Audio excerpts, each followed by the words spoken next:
Who am I? No, really. Who am I? Have you ever asked yourself this question before? Would you say you have figured out who you are? So then I'll ask you, who are you? And I want you to reflect on this question for a bit. I don't want you to just hear it. I want you to feel it. And here's why. Because I've discovered that this question isn't just the question that we ask the most in our lives. It is the question that shapes everything about us. It shapes our choices, the relationship, and what we do. And I've found out that most people have lived their entire life without answering these questions. And instead, what we have done is find labels and titles such as employee, parent, friend. But beneath all of these, who are we really? And most importantly, does it matter who we are?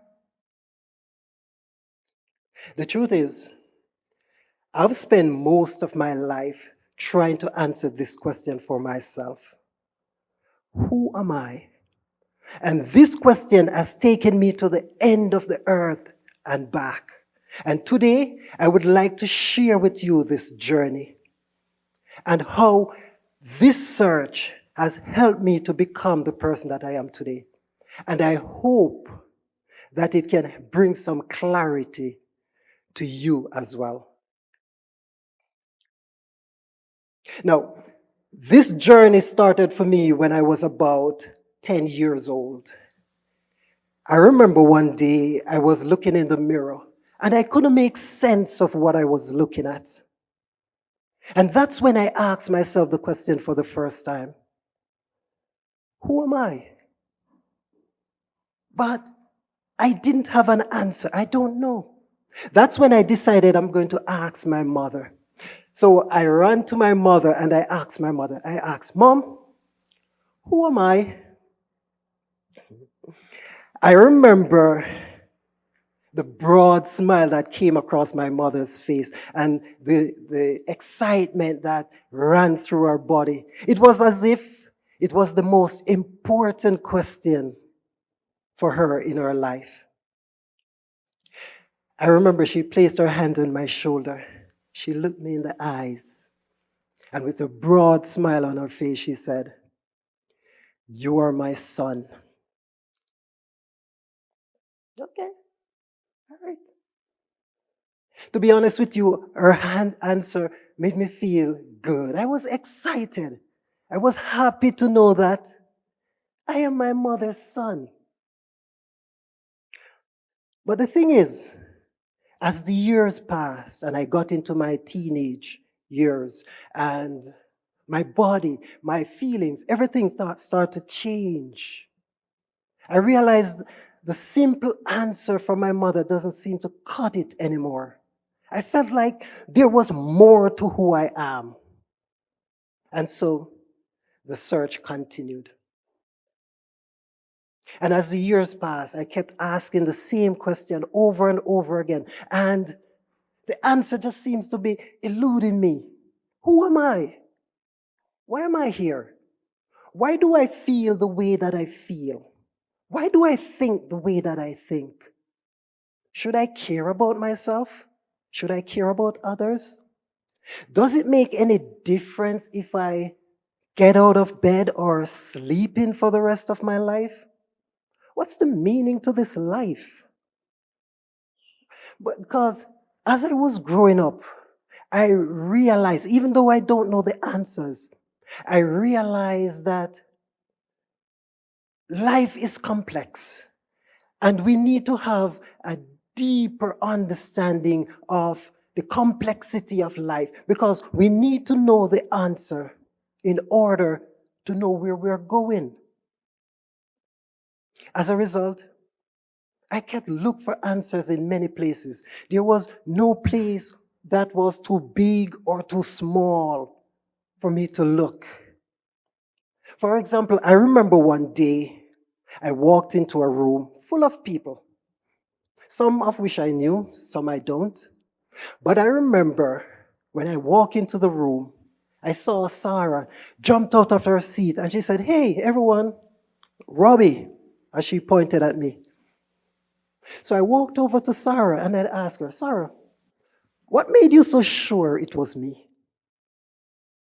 She smiled and said, "I knew it's you, silly," as she walked away.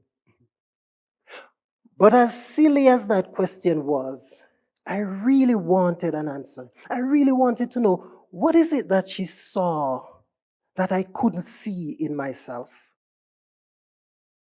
And as the journey continues, I remember another time I was traveling to a foreign country. And I remember when I was going through immigration, and I had an interesting conversation with the immigration officer.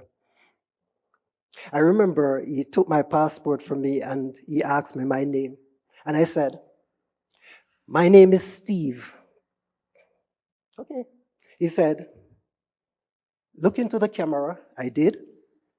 Then he said, "Scan your fingers." I did. Then he looked at his monitor. Then he looked at me and said, "Oh, wait, you are not Steve." So I leaned towards him and I asked, "Are you sure?" I'm telling you, don't try that at home. The next thing I noticed, he looked at me and he said, "Hey, listen to me. If you ever pull a stunt like that on me again, you will never see the light of day for the rest of your life." I said, "It's okay. I'll be whoever you want me to be, as long as I get to see the sun light again." But as we completed our conversation and I walked away, I started reflecting on these conversations. And what stood out to me the most, it wasn't what was said, but more so what was not said. I realized that both Sarah and the immigration officer had a clear understanding of who I was, but neither of them could explain to me who I am. And so I'm still puzzled. I'm still looking for answers. And then it dawned on me, if I really wanted to know who I am, why not just ask my maker? When you think of it, who would be better to answer this question rather than my maker? And that's when I've decided I'm going to read the book. And as I read the book, it says something like this: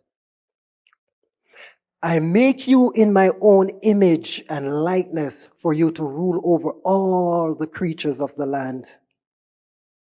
And then it continues. It says, "Be fruitful and multiply, but most importantly, serve no one else but me." I said, okay, that gives me a good insight into my purpose, why I'm here. But it didn't answer that important question that I want is, who am I? In other words, how am I different from you? Am I different from you? Or are we all the same? Are we just here to rule over the land, serve no one else, then create the next generation so that we can continue this process? I don't think so. That doesn't make sense. That cannot be right. Because I know that I feel pain. I feel happy. I feel sad. I feel love. But most importantly, I don't want to die. That has to add up for something, don't you think? It does. But as my journey continues, as my pursuit continues, I pounced on something.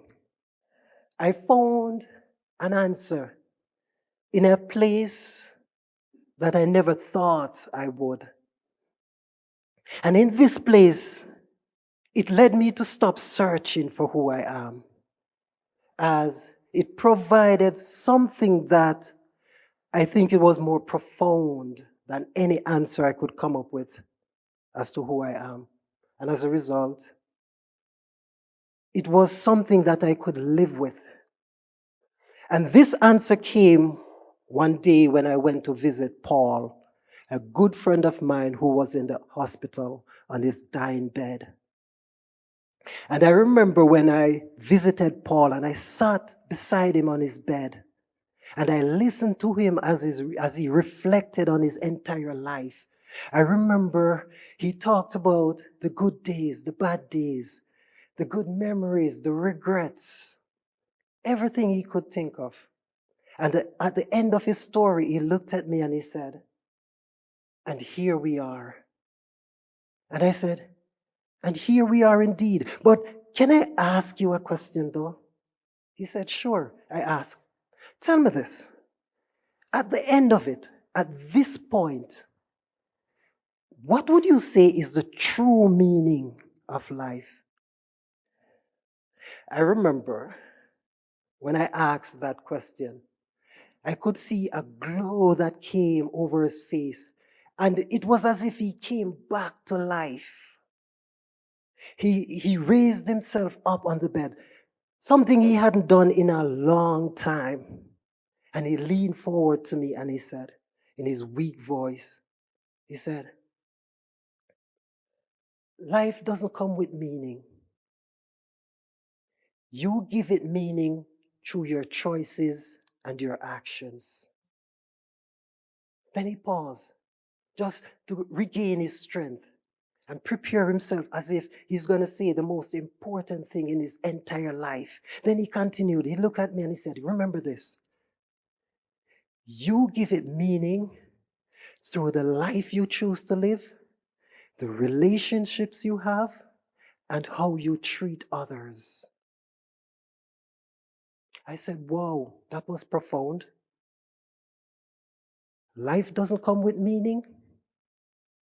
You give it meaning through your choices and actions." I couldn't stop thinking about those words, and those same words change my path and lead me to who I am today. Not because they were the right answers I was looking for, but because they showed me that I was looking in the wrong direction for answers. What I realized throughout my journey was this: who I am, it's not a question that you just answer. It is something that you keep answering every day as you show up to face this world. Who I am is not a verb. Sorry. Who I am is what we do every day. So right now, if you ask me, who am I would say, to my mother, I'm a son. To my maker, I'm a servant. To everyone in my life, including you, I'm a husband, a father, a brother, a friend. I'm a leader. And I fulfill each of these roles through the colorfulness of who I am. If you ask me what makes me me, I would say it's the tone of my voice. It's the precision in my height. It's the flawlessness in my style. It's the impact that I have on each of your lives. There's no one else can be that. And that's who I am. Who I am? I am whatever I repeatedly do each day. I am how I make you feel when no one is looking. It's the attention that I give to the people in my life. And it's the courage that I find whenever I face a challenge. That's who I am. And that will never change. And that's not static. It keeps changing every day. As a result, I stop asking myself who I am and instead starting to ask myself deeper questions such as, who do I want to be when no one is looking? How do I want to impact your lives? How am I going to use my skills, my experience, my pain to change this world? The truth is, there is no wrong or right answer to who we are. But we create the answer every day through our choices, our actions, and our relationship. My pursuit to who I am took me in many corners of the earth, and it reveals a lot of things to me. Among them is this: I have a purpose here on earth, and I will not leave until I fulfill that purpose. And that I came from someplace, and I'm going someplace. And while I'm here, I'm going to make this experience a meaningful one. And I want the same for each and every one of you. So here's what I want you to take away from everything here today. Everything that I said about myself applies to you too. I don't want you to spend your time looking for who you are. Instead, discover who you are through the way you live. Embrace yourself, not because it's static or written in stone, but because you can shape it every day through your actions. Your identity is not something for you to discover. It is something for you to live. And I want you to live it to the best you can. I thank you.